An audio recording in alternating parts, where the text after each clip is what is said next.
Bienvenidos todos a nuestra clase número 3 de contexto del Nuevo Testamento.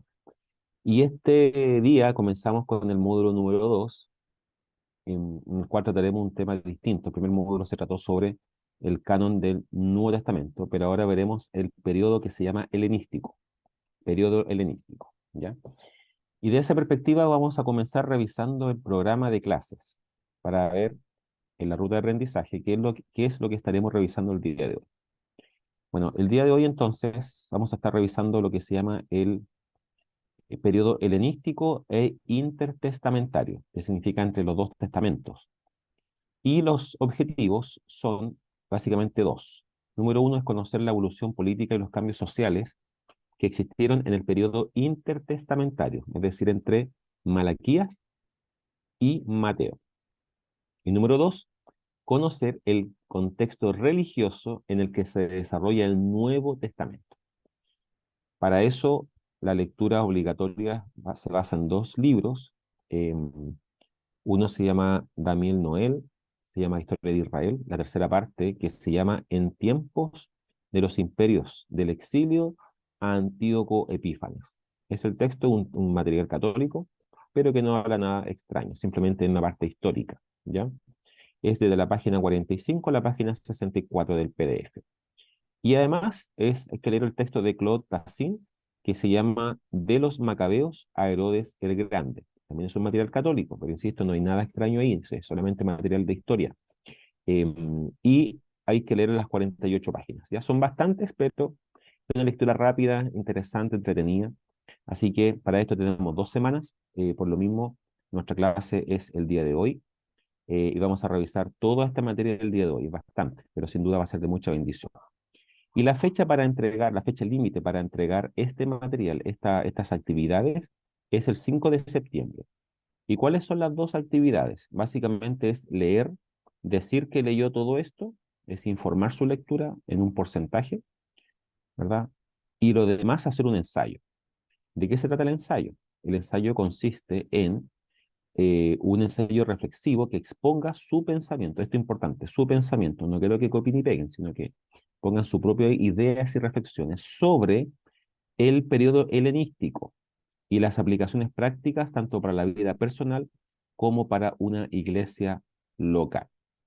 De eso se trata entonces este módulo número 2, ¿ya? Y lo que yo les he dejado en el aula virtual es lo siguiente. En el aula virtual, que ustedes pueden ver ahora, ¿cierto? Módulo 2, periodo helenístico interplanetario. La ruta de aprendizaje ya está disponible. La clase, el PPT de esta clase, apenas termine la clase de hoy, lo dejo disponible, ¿ya? El PPT. Y aquí dice que desde la semana pasada, que ya podían empezar a leer porque estaba informando las lecturas, hasta el 5 de septiembre, que es el próxima semana, hasta el próximo martes. Aquí están las instrucciones sobre cómo se hace el ensayo. Y aquí está la plantilla del ensayo. Es decir, usted pincha acá y acá le muestra, bueno, se descarga básicamente.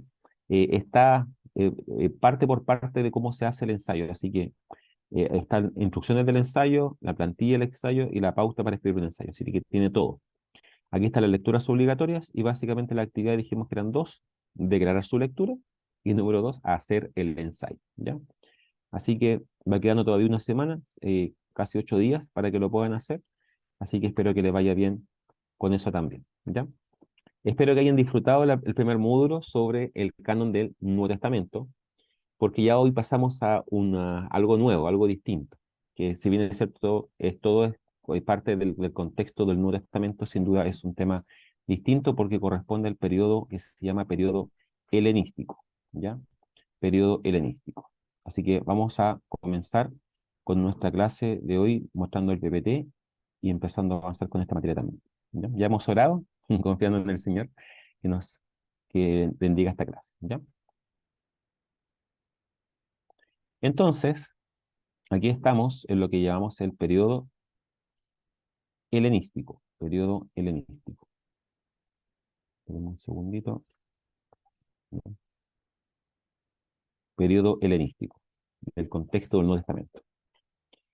Y vamos a leer un texto que se encuentra en un libro que nosotros llamamos apócrifo, un libro que no está inspirado por Dios, pero que sin duda también en este libro, que son dos libros, el primero y segundo de Macabeo, que es un libro que tiene la Iglesia Católica, nosotros no, dice lo siguiente el capítulo 3, los primeros tres versículos, dice, cuando en la ciudad santa se vivía con toda paz, entiéndase Jerusalén, y se observaban las leyes con la mayor perfección, gracias a la piedad del sumo sacerdote Onías y su rigor contra el mal, los mismos reyes honraban el lugar santo y engrandecían el templo con regalos magníficos.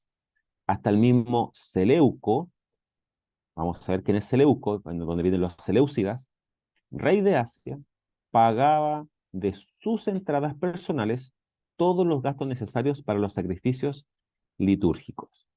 Entonces, este texto nos muestra que estamos empezando el segundo libro de Macabeos y al parecer hay cierta paz, ¿cierto? Hay un sacerdocio, hay un sumo sacerdote piadoso, ¿cierto? Un hombre que, según el texto, ¿cierto? Un hombre piadoso que estaba contra el mal, muy bien, pero habían reyes y se menciona un rey de Asia. Entonces, de alguna forma, los judíos, que son los que están escribiendo estos textos, están bajo un yugo o un gobierno que obviamente es extranjero. Vamos a ver quiénes son los Seleucidas, quién es Seleuco. Habían reyes en Asia, eran griegos, no eran griegos, todas estas cosas las vamos a ver entonces el día de hoy, pero al parecer había cierta paz y hasta los mismos reyes pagaban los gastos de los sacrificios litúrgicos, ¿ya? Que en este tiempo el templo eh, había sido de alguna forma reconstruido por, recordemos un tiempo atrás, por Esdras y Nehemías.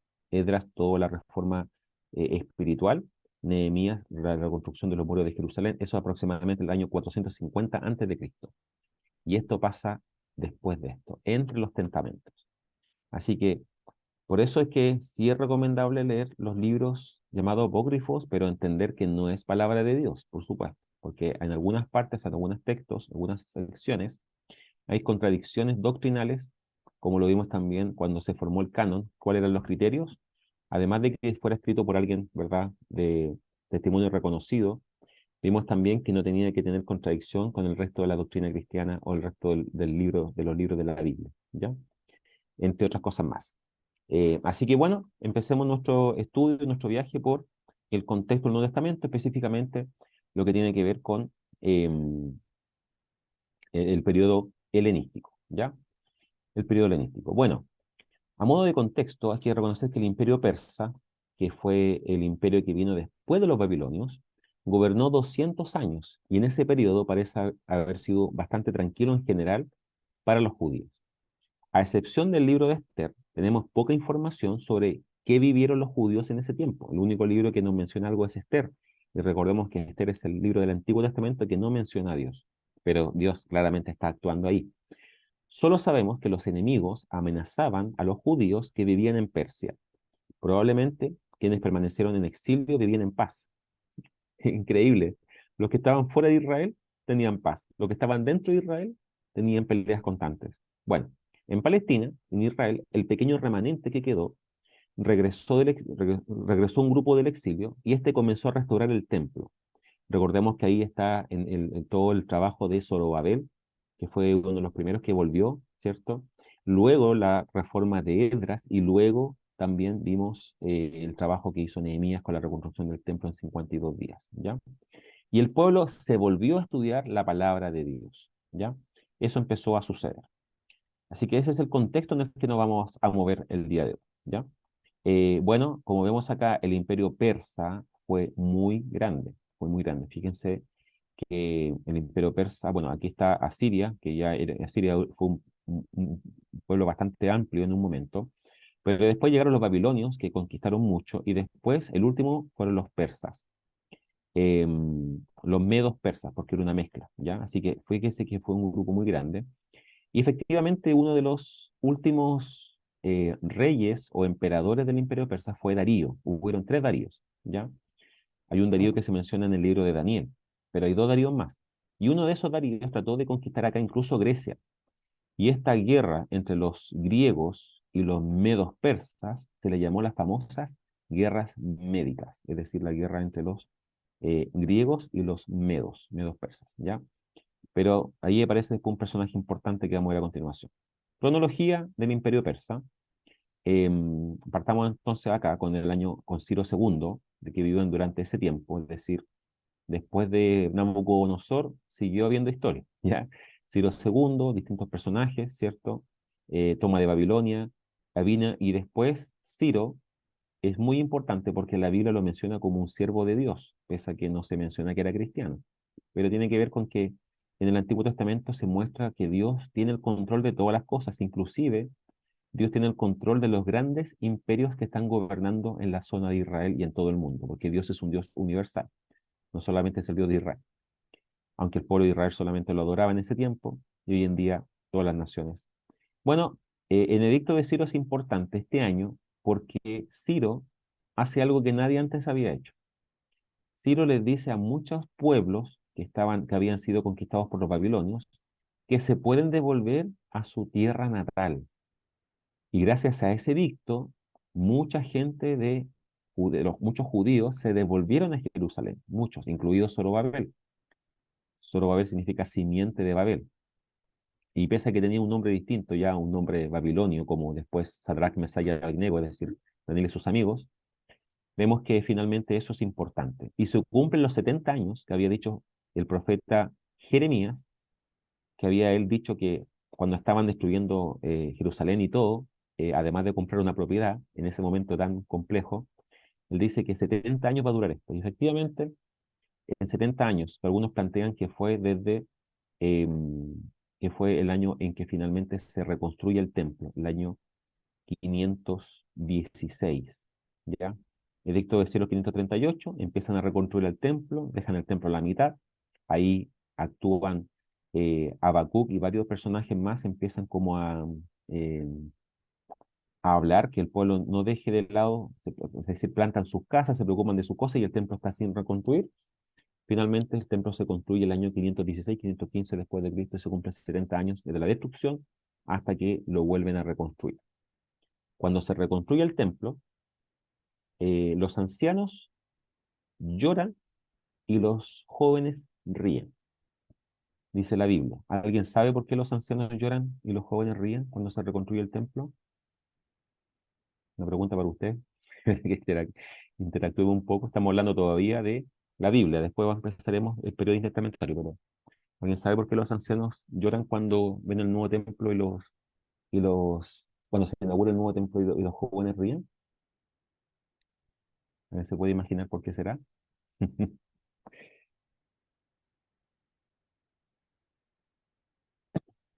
Bueno, la razón por la que los ancianos lloran y los jóvenes ríen cuando se inaugura el nuevo templo es porque los ancianos lloran porque ellos están comparando el nuevo templo que hicieron con el templo que alcanzaron a ver cuando eran muy jóvenes.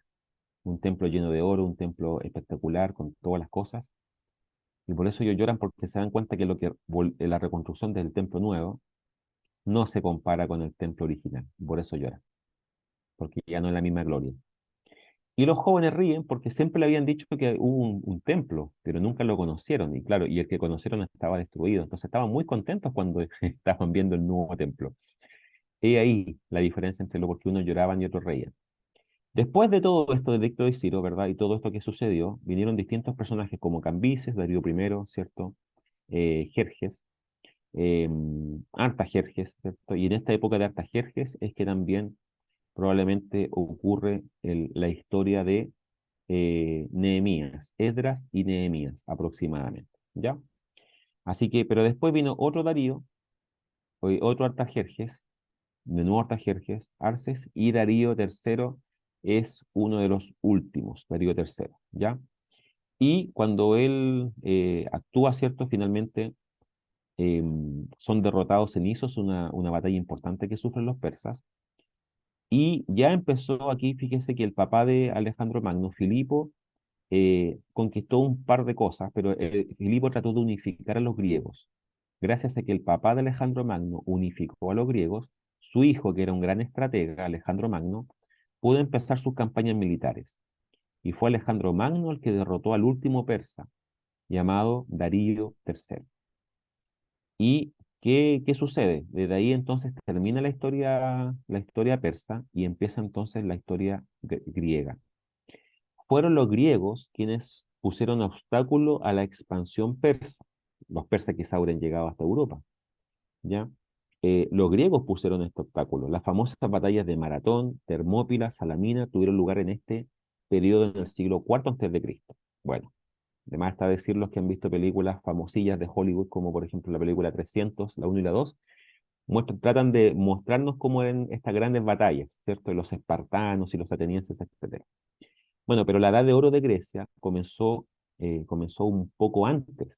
Es decir, si bien es cierto, los griegos se hicieron famosos por las conquistas y su expansión territorial, la época de oro fue 1 o 2 siglos antes, alrededor del año 500 antes de Cristo. La ciudad de Atenas fue la primera que ofreció un modelo de democracia, que el pueblo en votación tomara decisiones, las polis griegas que se llamaban.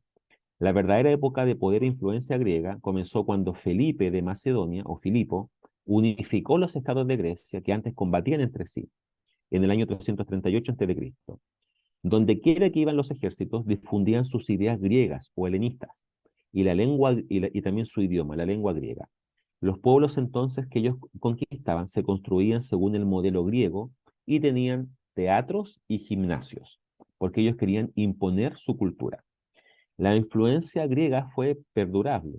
Cuando Roma se convirtió en una gran potencia, en el año 146 a.C., el griego siguió siendo el idioma que ocupaban los romanos.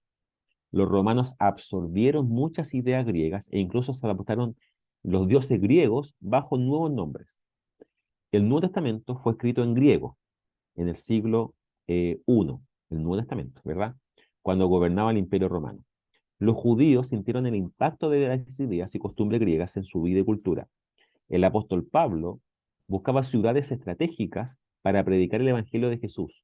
Para ello, los objetivos principales eran las ciudades de Grecia, como por ejemplo Filipos, ese nombre se lo dieron en honor al papá de Alejandro Magno, Tesalónica, también dicen que fue la mamá de Alejandro Magno, Corinto, Atenas, ciudades principales. ¿Y qué entendemos por helenismo? Una palabra que mencioné. Viene de la palabra Hélade, que era el viejo nombre que se le daba a los griegos, a Grecia. Así se la llamaba, la Hélade. Y el helenismo es el nombre también dado a la cultura griega desde los tiempos de Alejandro Magno. La helenización significaba difundir el pensamiento y la filosofía griega, así como también su idioma. El tipo de griego empleado fue el griego común, que se llamaba griego koiné. Era diferente al griego clásico, era un poco distinto. Desplazó al antiguo idioma que era universal, que fue el arameo, como la lengua de los asuntos internacionales. La arquitectura y los edificios griegos florecieron y muy pronto hubo gimnasios, teatros, estadios al estilo griego en las principales ciudades que eran conquistadas. Los hombres y mujeres acaudalados usaban vestidos griegos también. De alguna forma, Alejandría fue la ciudad principal que estaba en Egipto. Se puso ese nombre en memoria de Alejandro Magno, el gran conquistador. Esto fue en el año 331. Era un soberbio ejemplo de helenismo, poner a una ciudad grande, importante, y después en un momento fue la capital, en el periodo griego-romano fue la capital de Egipto, eh, porque justamente había sido conquistada por los griegos. Tenía Alejandría un gran museo y una biblioteca gigante, y la famosa Biblioteca de Alejandría. Muchos judíos vivieron en Alejandría y probablemente fue bajo la dinastía de los Ptolomeos que se produjo la Septuaginta, que ya habíamos hablado anteriormente. Vamos a hablar quiénes son los Ptolomeos, vamos a ver quiénes son los Seleucidas, que son dos grupos que ya hemos mencionado. Ambos son griegos, pero vamos a ver cuál es la diferencia, ¿ya? Algunos gobernantes griegos en Judea fueron complacientes, y estos griegos fueron buenas personas y no trataron de imponer sus ideas al pueblo. Muchos judíos se sintieron atraídos por el helenismo Pero al mismo tiempo, así como unos judíos, sobre todo los más adinerados, se sentían contentos y empezaron a asimilar el helenismo griego. Por otra parte, esto produjo en otros un sentimiento religioso y nacionalista, de querer, de no querer nada, ninguna relación con todo lo que venga de afuera, porque pensaban que era cambiar su identidad, su cultura. Así que principalmente los que vivían fuera de las ciudades principales son la gente más común.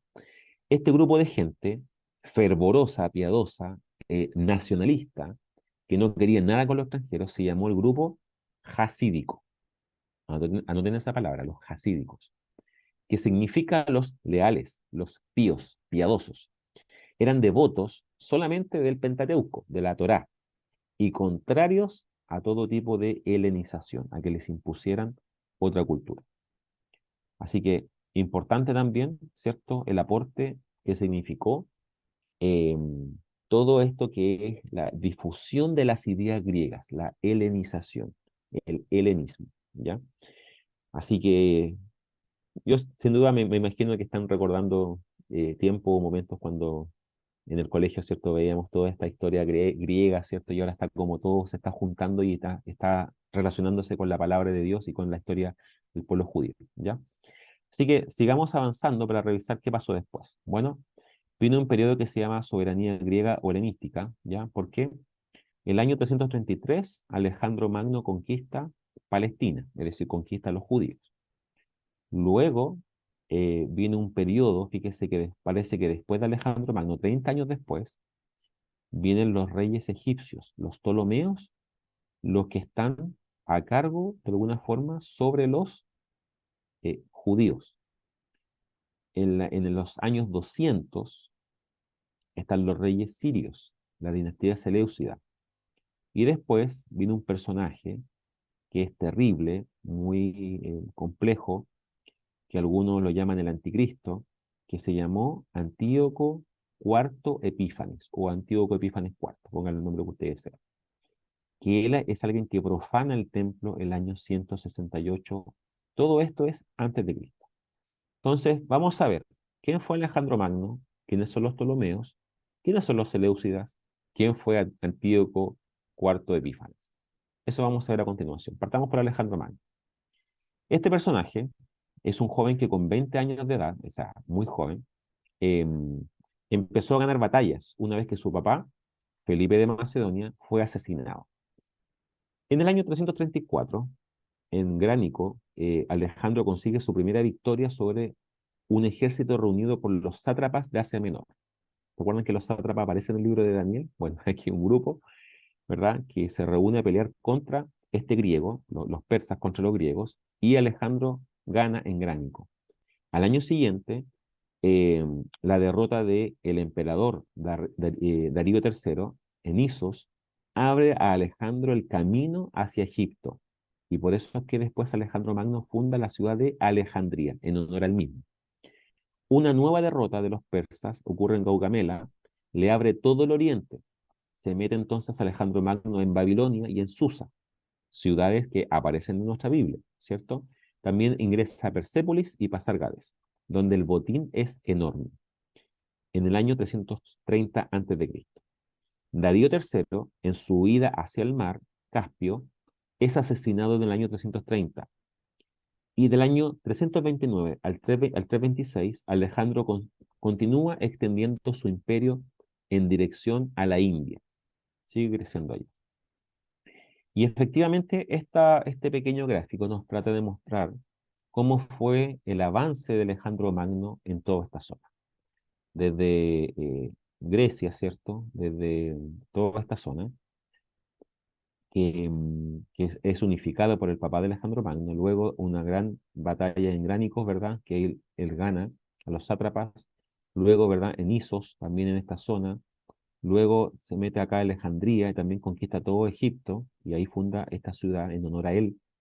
Luego sigue avanzando y en Gaugamela otra batalla que también gana. Luego se va a Susa, ¿cierto?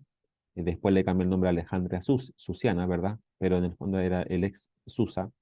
Y obviamente también por aquí estaba Babilonia. Luego sigue avanzando, y fíjese que casi todas las ciudades le va poniendo Alejandría, Alejandría en honor al mismo, ¿ya? Hasta que finalmente llega acá a esta zona Alejandría Sogdiana, ¿cierto? Y este río, fíjese que este que está acá, es lo que se llama, o llaman algunos el gran río Indi, que es la India, ¿ya? Así que esta zona es muy importante, y fíjese que conquistó todo lo que pudo hasta esta zona, hacia el este, ¿ya? Per- eh, Hacia el este. Así que fue un gran conquistador. Bueno, la leyenda dice que Alejandro se sentó en la ribera del río Indo y lloró. ¿Por qué lloró? La razón por la que dice en la leyenda que lloró, porque no había más mundos que conquistar según él. Murió antes de cumplir 33 años. Muy joven. Conquistó todo lo que quiso a los 33 años. Y fue probablemente el más grande jefe militar de todos los tiempos. Alejandro Magno estudió con el famoso filósofo griego llamado Aristóteles, y quizás de él aprendió este deseo de que no solamente hay que conquistar, sino que también extender la cultura. Ahí porque quizás Alejandro quiso extender la cultura griega para todo el mundo que él había conquistado. Al morir el 23 de junio del 323, su imperio se dividió entre sus generales. Y aquí está de alguna forma un pequeño mapa que trata de mostrar esto, ¿ya? En el este está Seleuco, que Seleuco viene siendo este personaje, o esta zona, ¿verdad? Que está en esta zona, en amarillo, ¿cierto? También Ptolomeo tenía Egipto, todo esto es Ptolomeo, entonces, que son los principales, los Seleucidas o Seleuco, un general de él, Seleuco y Ptolomeo, porque el imperio se dividió entre varias personas, ¿ya? Según la tradición, Ptolomeo tomó Jerusalén un día de sábado. O sea, este personaje que está acá vino para esta otra zona que estaba acá, porque Antígono, después, que era originalmente que había heredado esta zona, perdió todo esto, y esta zona que estaba intermedia empezó a ser peleada entre los descendientes de Ptolomeo y los descendientes de los Seleucidas. Y por eso es que Israel, que estaba justo en medio, vivió en batallas entre estos dos mundos. Los Ptolomeos, que eran griegos, que estaban acá, pero del general Ptolomeo, y los Seleucidas, que eran griegos también, de esta otra zona. Entonces, Casandro y Lisímaco vivían muy alejados, ellos no tuvieron, también tuvieron problemas, pero menores, pero los que tenían gran extensión de territorio eran los Ptolomeos contra los Seleucidas, y justo al medio estaba el pueblo de Israel. Así que, según la tradición, Ptolomeo I tomó Jerusalén un día sábado, cogiendo muchos prisioneros que tuvieron que ir a establecerse en Egipto. Palestina estuvo en disputa y ambos generales deseaban Palestina, todo lo que es la tierra de Canaán. Querían hacer que su capital fuera la más espléndida y compartían la visión de Alejandro en cuanto a difundir la cultura griega. Y entonces ahora vamos a ver un diagrama donde nos muestra cómo se fueron al mismo tiempo moviendo los descendientes de los Seleucidas versus los descendientes de los Ptolomeos, que se llama la familia Láguida. Entonces, cuando muere Alejandro en Babilonia, porque ahí muere, algunos saben si fue envenenado o otra cosa, ¿cierto? Viene Ptolomeo I Soter, que fue un general, contra Seleuco I Nicator, ¿ya? Ellos eran los originales, y después entonces vienen todos sus descendientes. Se funda Antioquía, Ptolomeo II Filadelfo, ¿ya? ¿Se acuerdan que les comenté en la Septuaginta que fue Ptolomeo II Filadelfo el que mandó a hacer la Septuaginta? No sé si se acuerdan, pero yo le avisé de eso justamente, y ahora estoy mostrando qué es lo que pasó antes para que llegara Ptolomeo Filadelfo a ese periodo, ¿ya? Ahí está la famosa traducción de los 70 en Alejandría, la Septuaginta, ¿ya? Por otra parte, empezó a haber guerra entre los Lágidas y los Seleucidas, porque estaban peleando territorios, ¿cierto? Y aquí vienen los descendientes de Seleuco y los descendientes de Ptolomeo, ¿ya? Distintos descendientes, ¿ya? Eh, Así que también conquistas de Palestina por Antíoco, etcétera, etcétera, ¿cierto? Y finalmente son los Seleucidas, los que se quedan a cargo de la zona. Ellos ganan Si bien es cierto, estos personajes, Alejandro Magno y los Ptolomeos, no dejaron, o sea, dejaron lo mínimo de la cultura egipcia, porque ellos estaban principalmente en Egipto, ¿se acuerdan? Por eso fue que se perdieron los sacerdotes egipcios, se perdieron muchas cosas, y gracias a la piedra Rosetta que se descubrió, empezaron a entender cosas del mundo egipcio. Pero en el fondo, tenemos, lo único que quedó de Egipto fueron las pirámides y los vestigios eh, que la arqueología ha tratado de investigar, pero se perdieron las personas, ¿verdad? Y muchas cosas. Más allá de eso, los seleucidas se quedaron entonces a cargo de la zona de Palestina y vinieron distintos personajes. Vino un personaje llamado Antíoco III, ¿ya? Que él también empezó allá de a poco siguieron imponiendo la cultura griega, la cultura helenística, ¿ya? Pero después hay una derrota de este personaje, ¿ya? Y su hijo Antíoco queda rehén en Roma, ¿ya? Finalmente, bueno, hay una captura, hay muchas cosas ahí, pero el que queda, después de que se asesina a Seleuco, queda a cargo, queda a cargo de Israel y toda la zona en general, el famoso personaje que se llama Antíoco IV Epífanes, que vivió entre el 175 y el 164. Y este personaje vamos a hablar harto ahora, un par de minutos, porque este es un personaje clave. Como les dije anteriormente, algunos lo consideran el anticristo, que aparece en el libro de Daniel, cuando el texto dice que cuando aparezca la abominación desoladora que corran, algunos dicen que eso se cumplió, no es que se va a cumplir, que ya se cumplió, y se cumplió en la época de Antíoco IV Epífanes, ¿ya? Vamos a seguir entonces viendo cómo es la dinastía Seleucida. Ya vimos, ¿verdad?, que distintos personajes, ¿verdad?, etcétera, etcétera, y acá llegamos a este personaje que es Antíoco IV Epífanes, ¿ya? Pero había otro hermano más, Seleuco Filopator, ¿cierto? Etcétera, etcétera, pero ahora vamos, ¿qué otros personajes se nos van a incluir en la historia a continuación? Porque desde Antíoco Epífanes IV viene un movimiento que se va a llamar de los macabeos, ¿ya? Y ahí los macabeos, que son judíos nacionalistas, van a pelear contra los griegos seleucidas. ¿Y qué personajes van a aparecer? Va a aparecer Alejandro Balas, Antíoco VI, Demetrio. Fíjese acá, que un descendiente, este personaje va a tener que pelear contra su primo, ¿ya? El hijo del tío, fíjese. Y así, Demetrio II, Seleuco V, etcétera, etcétera, y eso es lo que vamos a ver ahora, ¿ya? Esa historia viene ahora a continuación. ¿Quién fue el famoso Antíoco Epífanes? Bueno, vamos a decir varias cosas de él. En primer lugar, en el año 223 a.C., Antíoco III subió al trono del Imperio Seleucida, imperio, de alguna forma, que era el antiguo Imperio Persa, el antiguo Imperio Persa. Combatió y obtuvo una gran victoria contra Ptolomeo V y así se ganó el derecho de gobernar Palestina, el papá de Antíoco Epífanes IV. Su sucesor, Antíoco Epífanes IV, su nombre significa iluminado o manifestado.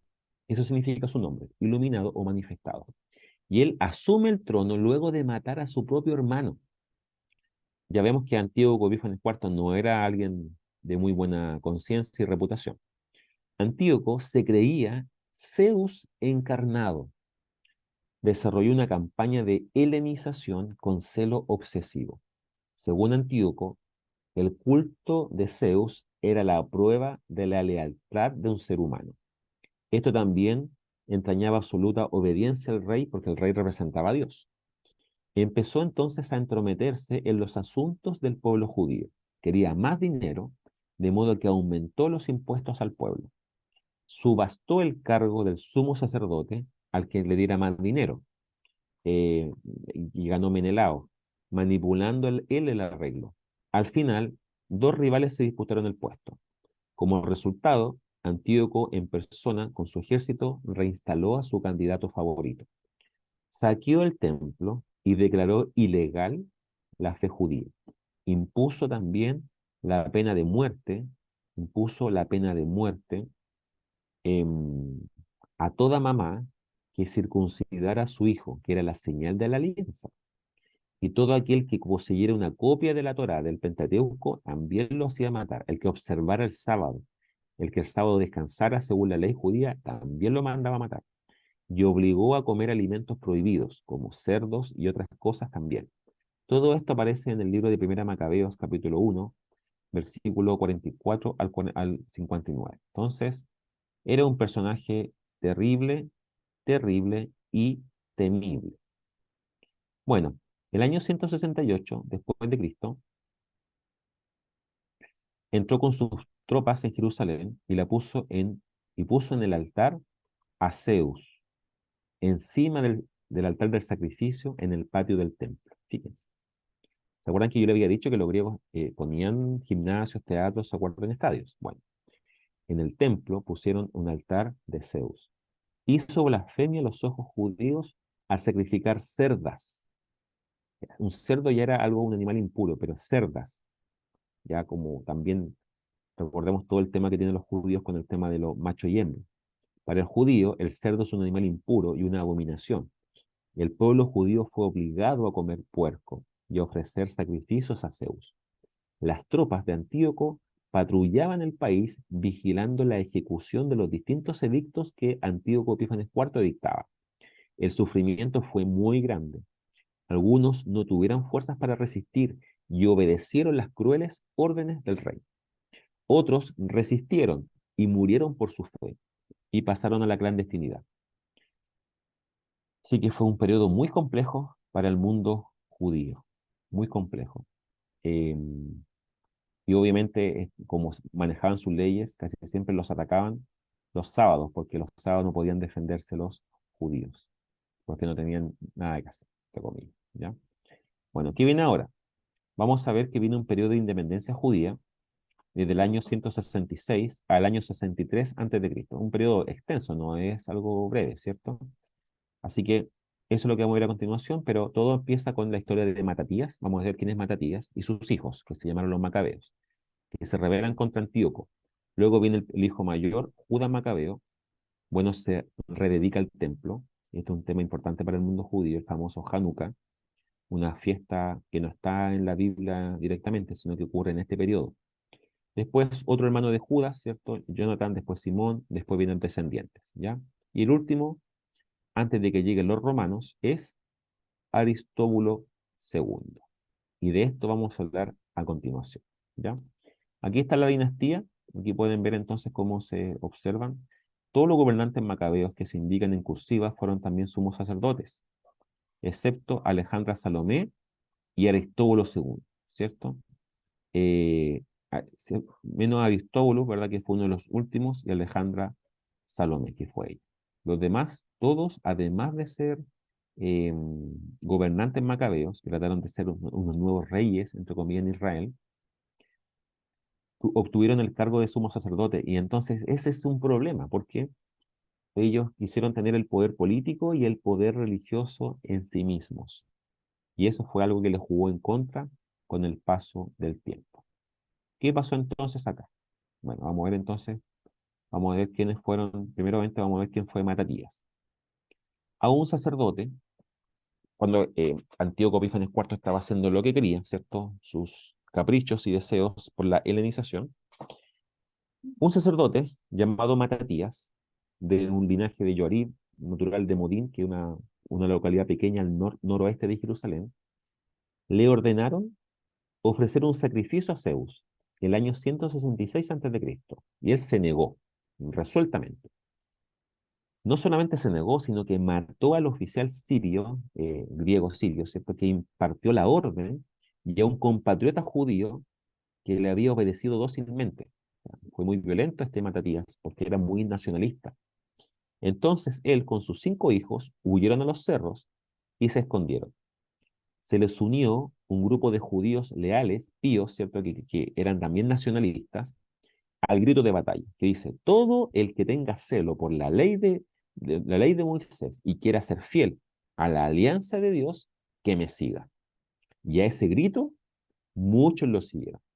No eran soldados, no tenían instrucción militar, sino era una banda de guerrilleros resueltos a querer imponer la paz a costa de también empezar a hacer una guerrilla contra los griegos. Los descendientes de Matatías se le llamaron, fue la dinastía llamada dinastía Asmonea, nombre que deriva de Asmón, un ancestro de los macabeos, y se apoderaron del oficio de sumo sacerdote, porque ellos no pertenecían al linaje de Sadoc, pero ellos quisieron entonces ser reyes y sacerdotes al mismo tiempo. ¿Quién fue Judas? Bueno, Judas fue el hijo mayor de Matatías, y a él entonces le pasaron el mando de la jefatura entre el año 166 y 160. Tenía el apodo de Macabeo, que probablemente significa martillo.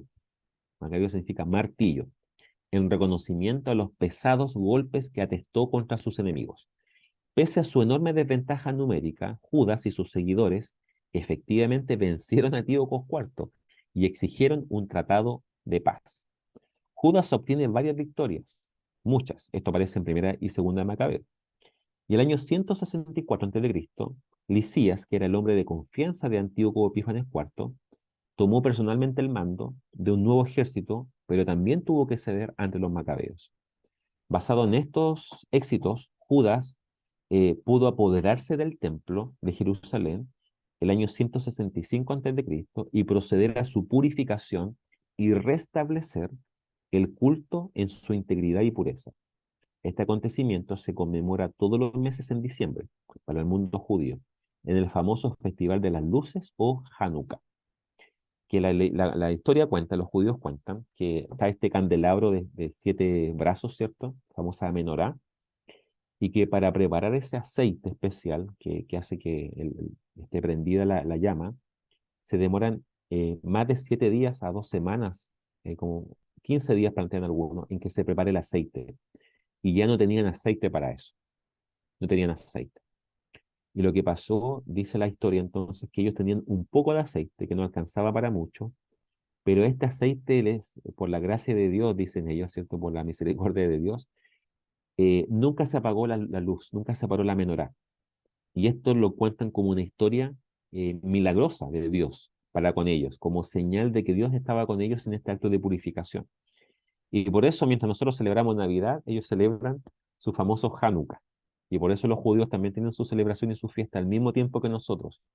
Así que cuando estén con algún judío y lo vean que también está muy eh, deseoso de celebrar en diciembre, créanme que no es por Cristo, créanme que es por Hanukkah, la fiesta de las luces, ya por la restauración del templo de Jerusalén luego de Antíoco Epífanes IV. Bueno, Antíoco envió una carta de amnistía en la que concedía impunidad a los que depusieran sus armas y autorizaba las prácticas alimenticias contra la Torá, ¿ya? Porque él no quería nada, pero dije, sabe que ya, ok, que coman según lo que dice su ley. Además, una embajada romana fue a informarse de la política del soberano Seleucida y de sus empresas en Alta Asia, ¿ya? E intervinieron a favor de los judíos. O sea, los romanos ya estaban creciendo. Los romanos poco a poco estaban creciendo, ¿ya? Y eran bastante grandes a esta época. Luego que Antíoco Epífanes IV se enfermó, pero quería sanarse, manda a Licías, su mano su derecha, para que anuncie oficialmente que su hijo va a tener el poder. Así que Antíoco muere en el año 164 después de Cristo. Cuando cae muerto Judas, la guerra de resistencia continuó, pero esta vez al mando, o la guerra de resistencia continuó al mando de sus dos hermanos, que era Jonathan y Simón, uno tras otro, ¿ya? Los ayudó el hecho de que la atención siria estaba cada vez más enfocada en Roma. Los romanos crecían, los griegos empezaron a ya no enfocar en los pueblos conquistados, se empezaron a enfocar en Roma, porque Roma empezó a tener mucho poder y empezaron a haber guerras entre griegos y romanos. Entonces empezaron a perder fuerza a la hora de querer controlar a la gente conquistada, y entre ellos también los judíos en este periodo. Antíoco V, ¿ya? Antíoco V reconoció la liturgia judía, eso fue lo que hizo él, y cesó las hostilidades contra los judíos. En el año 162 fue reconocido el particularismo religioso de los judíos y se mantuvo intacto el prestigio militar de Judas. No obstante, viene una nueva crisis sucesoria. ¿Por qué? Porque aparece un personaje llamado Demetrio, ¿ya? Es otro personaje.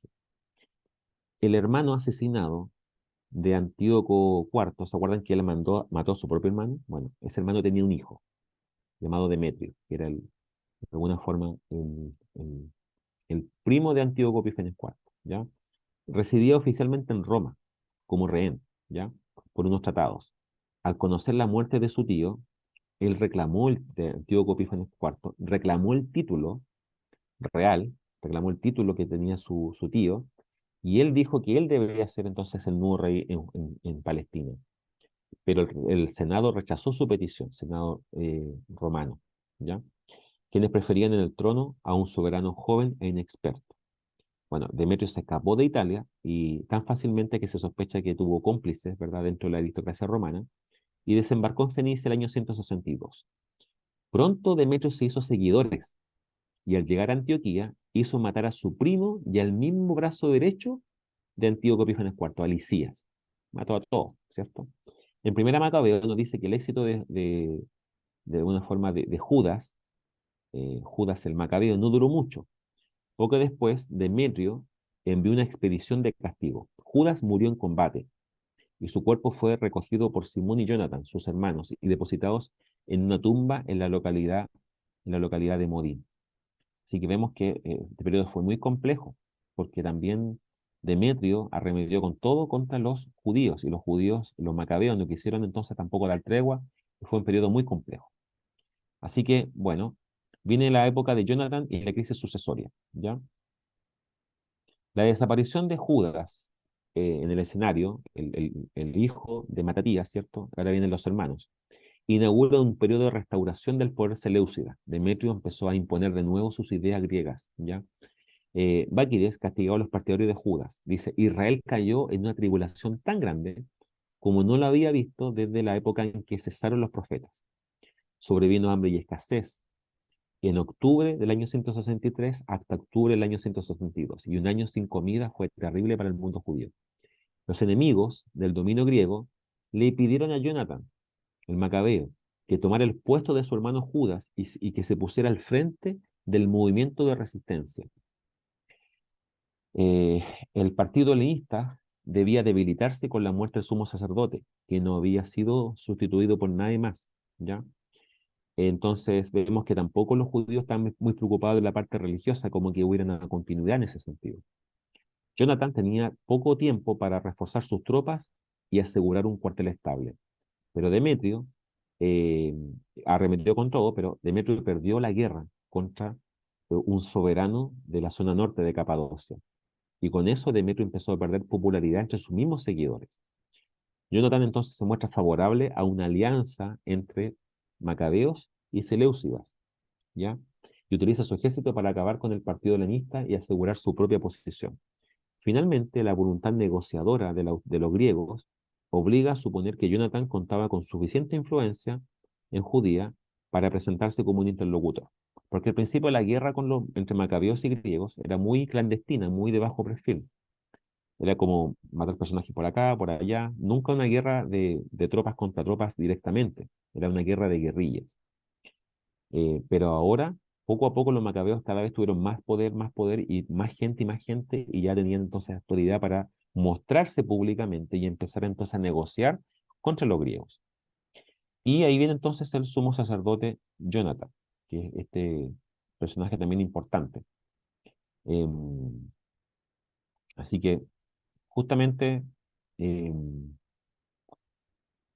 bueno, hubo entonces una nueva crisis sucesoria en el año 152, y el rey de Pérgamo, opuesto a Demetrio, dice que Alejandro Balas era el hijo de Antíoco Epífanes IV y que Alejandro Balas tenía que ocupar el trono. Alejandro Balas, los romanos lo apoyan. Era un tema político increíble. Entonces, el impostor, porque Alejandro Balas originalmente no era el hijo de Antíoco Epífanes IV, era un impostor, desembarcó en Palestina, se apresuró a hacer proposiciones o acuerdos con los macabeos, con Jonathan, quien había recibido autorización de Demetrio para fabricar armas. Jonathan prefirió volverse hacia Alejandro Balas porque le reconoció la dignidad de sumo sacerdote. Entonces Jonathan se creyó importante. No solamente soy un macabeo, un rey, sino que también me reconocen que soy un sacerdote. Y se unió a este romano impostor, ¿cierto? Y finalmente Jonathan accedió a este sumo pontificado, ¿cierto? Y Demetrio murió poco después, cuando empezó a pelear contra Alejandro Balas, ¿ya? Año 147, el hijo de Demetrio, Demetrio II, llegó a Sicilia para reivindicar a su papá y obtuvo fácilmente la sumisión del ejército. Demetrio II confirmó el estatuto judío y Jonathan le envió tropas para acabar con una sedición que había surgido allá. Así que finalmente lo que vemos acá es que los hijos empiezan a ser, cada vez los romanos y los griegos, que eran todos griegos pero con influencia romana, empezaron a hacer acuerdos con los macabeos, y los macabeos por una parte, que al principio partían como muy nacionalistas, muy opositores a todo lo extranjero, poco a poco ellos iban haciendo acuerdos que los beneficiaban. Y fíjese cómo empezó esto de los macabeos, ¿cierto? Empezó muy pequeño, y a medida que pasaba el tiempo, con Judas Tadeo, bueno, con Judas, ¿verdad? Jonathan, Simeón, Juan Hircano y los demás empezaron poco a poco a crecer más y más en territorio, los macabeos, ¿ya? Eh, bueno, ¿qué más pasó? Simón y la fundación de la dinastía Moneda. Trifón, un personaje también de la época, había ofrecido negociar la liberación de Jonathan con el pretexto de que solo se trataba de cobrar impuestos.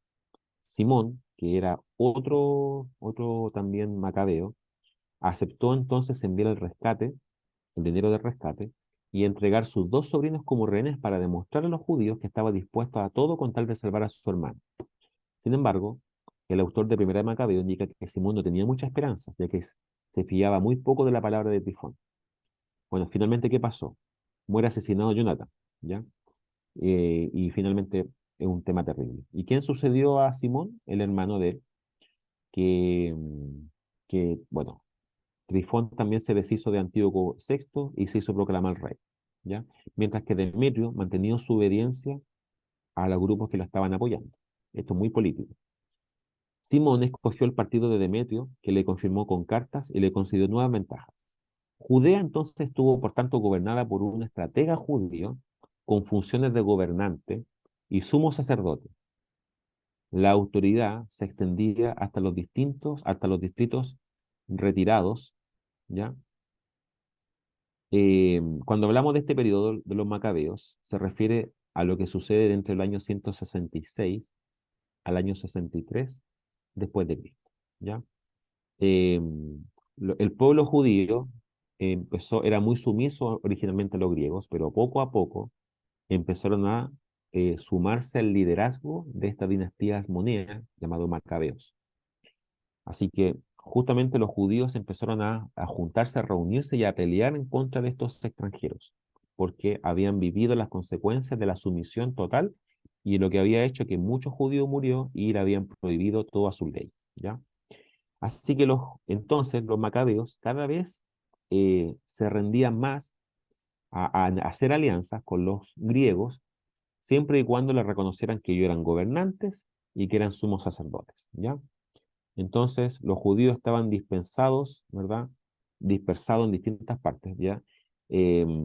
Así que ellos querían primero que el templo fuera inviolable, y lo habían conseguido después de Hanukkah, pero querían más, ¿ya? Y este es el asunto. Y apareció después un personaje llamado Juan Hircano. ¿Quién es este personaje? En el año 134 antes de Cristo, asesinado por su yerno Ptolomeo, que lo había invitado a un banquete de sus fincas, y con él desaparecieron también dos de sus hijos, Matatías y Judas. El hijo menor de todos ellos era Juan Hircano, quien se hizo del poder y ejerció su autoridad durante mucho tiempo, más de 30 años tuvo Juan Hircano a cargo. Todavía no estaba asegurada la independencia de los griegos, ya que Juan Hircano, tras un asedio de Jerusalén por obra de Antíoco VII, tuvo que capitular en el año 131, aceptando el desmantelamiento de sus murallas, y tuvo que pagar tributo mucho tiempo. Pero esto fue solamente un paréntesis en la decadencia de la monarquía griega seleucida. Antíoco VII muere al intentar rechazar una ofensiva. Sus sucesores quedan como reyes, pero acosados por todas partes. Así que Juan Hircano aprovechó este vacío para extender su dominio político. Y después aparece un personaje llamado Alejandro Jané. Alejandro tomó el título de rey, eh, eh, fue un gobernante, ¿verdad? Que es de toda esta zona también. Y con esto parecía estar resuelta la crisis macabea, porque Alejandro Janeo vino después de Juan Hircano. Los judíos habían recobrado su independencia política y estaban gobernados ahora por la Torá, la ley judía. Se reconocía la majestad del templo, y su territorio en expansión parecía estar destinado casi a reconstruir el imperio salomónico. pero el sacerdocio asmoneo estaba lejos de ser aceptado por la gente, los mismos judíos, porque la política de estos nuevos gobernantes macabeos, eran aristócratas ya, y al final eran como muy helenistas, es decir, lo gobernaban el dinero, los acuerdos, los temas políticos, y además que querían tener el poder religioso, no fue bien mirado por el pueblo. Poco a poco empezaron manifestaciones opuestas a los mismos macabeos. De hecho, la crisis nacida del enfrentamiento entre los griegos no había sido superada todavía. En adelante se abría la era del pluralismo. Las diversas orientaciones de la teología judía que caracterizan a la época de Jesús empiezan en este periodo. Y vuelvo a repetir esta parte. Las distintas facciones o orientaciones en la teología judía aparecen en este periodo. Llámese fariseos y saduceos. Así que, ¿dónde aparecen? Ellos aparecen en este periodo, donde empiezan a haber grandes rabinos que intentan traducir o interpretar la Torá, la ley judía. Y este es un tema importante en este periodo. Así que, como verán, han pasado muchas cosas y siguen pasando situaciones. Vamos a ver entonces la época de la independencia judía. Entonces, en Palestina, los macabeos, era el apodo, pero la dinastía hasmonea de Hasmón, había obtenido un siglo, después de un siglo, habían estado obteniendo la independencia judía. Desde el año 166, cuando se reinaugura el templo, 165, ¿verdad? Después de Antíoco Epífanes IV, hasta el año 63. Gobernaban relativamente libres de interferencia extranjera. Asumían el título de sumo sacerdote y gobernante al mismo tiempo. Algunos tomaron incluso el título de rey. Por desgracia, se perdieron los primitivos ideales, dando paso a un estilo poco noble de liderazgo. El gobernante judío Alejandro Janeo no tenía ningún problema en contratar mercenarios y muchos judíos preferían apoyar a los sirios antes que a él. Lo sucedió su viuda, llamada Alejandra. Cuando murió, sus dos hijos también se pelearon en el trono. Llegaron problemas desde las tierras de Idumea y Nabatea. Para resolver las querellas, los hijos de Alejandra solicitaron la ayuda de un extranjero, de un romano, el general romano llamado Pompeyo, quien justo en ese periodo estaba en Siria. Llegó a Jerusalén y en vez de ayudarlos, se apoderó en nombre de Roma de toda esta zona de Palestina, poniendo fin a la libertad que, entre comillas, tanto lucharon los mismos judíos contra los griegos. Así que, como verán, finalmente no fue lo que ellos esperaban. ¿Qué pasó entonces? ¿Cómo fue este periodo? En el año 63, Pompeyo toma Jerusalén y Judá se entonces agrega a la provincia romana de Siria. Después vino Juan Hircano II, pero no hizo mucho. Pompeyo después es destronado por otro emperador llamado Julio César.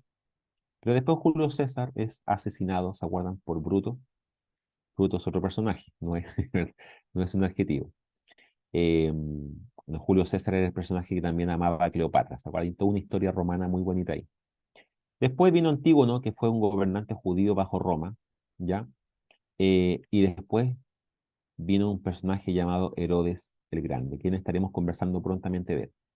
Octavio recibe el título de César, Augusto y el control del Imperio Romano en el año 27.